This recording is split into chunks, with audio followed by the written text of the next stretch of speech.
संपूर्ण महाराष्ट्रामध्ये प्रसिद्ध असलेली भेंडवळची घटमांडणी या घटमांडणीनंतर रात्रीतून घटामध्ये झालेल्या बदलाचे निरीक्षण करून सारंगधर महाराज आणि पुंजाजी महाराज हे दरवर्षीप्रमाणे यावर्षी सुद्धा त्यांनी पीक पाण्याची भविष्यवाणी केली आणि ती जाहीर सुद्धा केली। या घटमांडणीनंतर शेतकऱ्यांचे विशेष विश्वास आहे येत्या हंगामामध्ये पीक परिस्थिती, पाऊस, सामाजिक, राजकीय आणि आर्थिक परिस्थितीचा अंदाज, देशांवरील संकटे, शत्रूंच्या कार्यवाह्या, देशाच्या राजाची गादी टिकणार काय, अशा सर्व प्रश्नांचे अंदाज काय राहतील हे भाकीत ऐकण्यासाठी हजारो शेतकरी, राजकारणी लोक भेंडवळला जमतात। मी गजानन मुघल, बोपोरी, सरपंच, तालुका मूर्तिजापूर, जिल्हा अकोला। हे आज माझं 11वे वर्ष आहे। 11 वर्षापासून जे सुरुवातीला आलो मला समाधान वाटलं, दुसऱ्या वर्षी समाधान वाटलं, असं करता करता 11 खेप आता हे 11वं होईल। एकही वर्ष हे असं जे ऐकून गेलो तर कोणत्याही प्रकारचं फेल झालं नाही सांगितल्याप्रमाणे। अजूनही हे यंदा जे सांगितलं आहे तर याच्यातही समाधान खूप वाटलं। कापसाची पिकी चांगली होईल, तुरीचं पीक चांगलं होईल, चणाही पण चांगला होईल। फक्त कसं आहे, कुठंसा परिसरच मोठा आहे आपला। आता या भारत देशमधला खूप मोठा देश आहे, 27-28 राज्य आहे, एक जिल्ह्यातच आपले किती गावं असतात। तर ह्या परिसर कुठंतरी कमतरतात। लोक म्हणतात का हो तुम्ही राजे भेंडोलचं पाणी सांगितलं होतं किंवा अमकं सांगितलं होतं। अरे हो, आपलं घरच चालू नाही जमत, हे भेंडोल होय। पण आपल्या काही फशीगिरी नाही, काही 51 रुपयाची पावती नाही।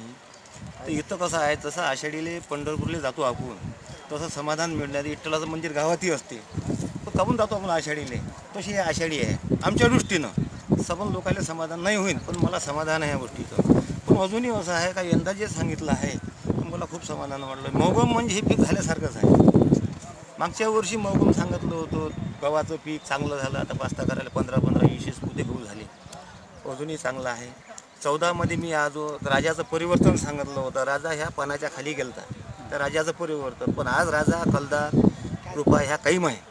भेंडवळच्या घटमांडणीला सुमारे 300 वर्षांपेक्षाही जुनी परंपरा असून चंद्रभान महाराज वाघ यांनी घटमांडणीची सुरुवात केली होती। आधुनिक यंत्रणा कितीही सुसज्ज असल्या तरी आजही घटमांडणीची परंपरा तेवढ्याच विश्वासाने जपली जात आहे।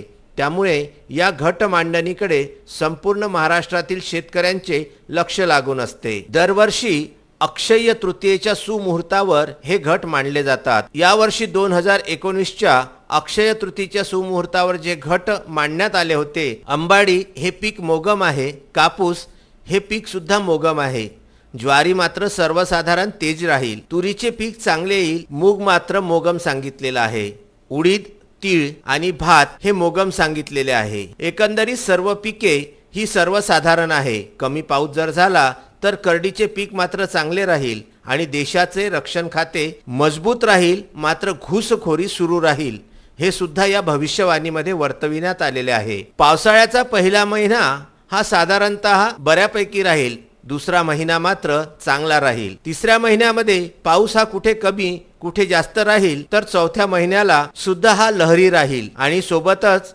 अवकाळी पाऊस सुद्धा यावर्षी सांगितलेला आहे। मात्र यावर्षी कुठली तरी नैसर्गिक आपत्ती ही देशावरती राहील आणि देशाला आर्थिक चणचण सुद्धा जाणवेल, मात्र देशाचा राजा हा बदलणार नाही। एकूण मागील वर्षी जे भाकीत ठरविण्यात आले होते तसेच काहीसे भाकीत यावर्षी सुद्धा ठरविण्यात आलेले आहे, अशी बातमी VCN न्यूजने प्रसारित केली होती। यावर्षी सुद्धा काहीशी अशीच मांडणी भेंडवळच्या या भविष्यवाणीमध्ये करण्यात आलेली आहे। बुलढाणा येथून VCN करिता महेंद्र मिश्रा यांचा वृत्तांत।